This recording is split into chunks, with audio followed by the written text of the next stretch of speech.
Otherwise, I'm quite sure the same kind of injunctions can be, cited from other religious, other religions as well.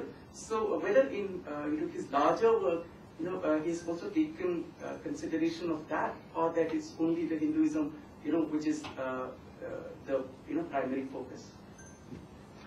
Thank you very much. I think this is the right moment to end the seminar, because why do we need a state? No, I think we should end it, because this is a question which cannot be settled in 2 minutes. So do you need a seminar for this? Why do societies need states? Why are there states? Why they are good states? Why they are bad states? What's their relationship with religion? Is not a matter of 1 minute or 2 minutes. I think this should be carried on for a longer period. And I, as a chairperson of the session, bring this session to the end. Thank you very much. Even in half an hour, you know that this large paper cannot be presented. So what, if you grant me the permission, what I can do is that I can simply share with you a very brief summary, rather than even reading out the presentation. And then I'll give you, I'll request the 2 options, and you can opt for any one of the 2, I guess. One is that whenever, I get to come back to the conference, and then we can have a, a formal discussion. Otherwise, we can also discuss it at the dinner. And the second thing is that, I can circulate my email ID, so we can always have even, those who are more technology friendly can also, get in touch with me, and perhaps that will be really, very helpful. So this is what I think I can do quickly, if you allow me that. Okay, please. Yeah? Because frankly, now, otherwise it will require a lot of time, and I don't think that there is much patience. Do we have circulated your paper with us? Yeah. And would you like to come here? Deepa Reddy and the paper by Deepa and Maya will be done tomorrow, because John, who's supposed to chair that session, is still in the air. So that, in any case, we decided by mutual consensus to shift for tomorrow. I'll try to rather avoid as much as the reading on, so that I can quickly finish it off. Okay. I first of all am a little hesitant to present this paper at this point of time for another reason, because the way the panel was structured was, has got now changed. So the mood is entirely different now than what would have been, I think, if the earlier papers on secularism would have come, I guess.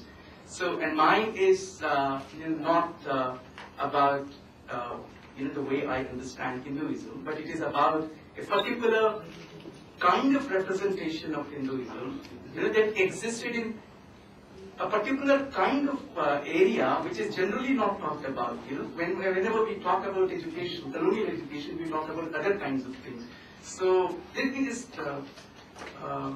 And this is a study of the late 19th and early 20th century documents on colonial education, particularly pertaining to the textbooks, the various textbook committees and their proceedings, the various inquiries set up by the government during this period on the issues related to textbooks, the kinds of complaints that were filed by different kinds of people, the Maulvis, the missionaries, the Pandits, and what existed in the textbooks, and how various people have even viewed that problematically.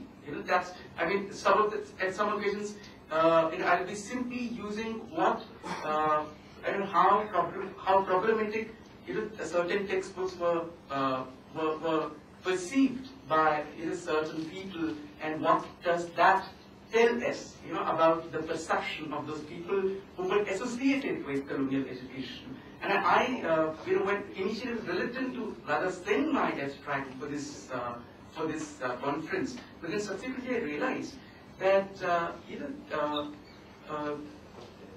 certain notions of Hinduism would have been more effectively disseminated through an agency which had a kind of legitimacy to say anything, which was colonial education. So that was the reason. Now, largely, I have